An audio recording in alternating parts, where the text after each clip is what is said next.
In this tutorial, I'll show you how to play Spotify through your mic. Begin by launching your web browser and going to Spotify.com and download the desktop app for Windows or Mac. Next, install the app on your computer. Connect and test your microphone to ensure it's working properly. And then search for Voicemeeter on your browser. And click the VB Audio link to download Voicemeeter Virtual Audio Mixer from their site.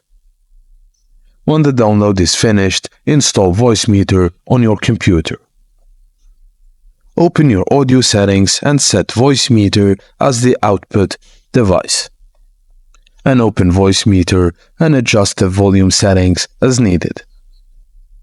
When done, open Spotify and turn the Local Files option in Settings. Just go to Settings and turn on Local Files option. Next, start playing music on Spotify and your mic will now transmit the Spotify audio through it. And that's it, guys. Thank you for watching, and please don't forget to like and subscribe for more.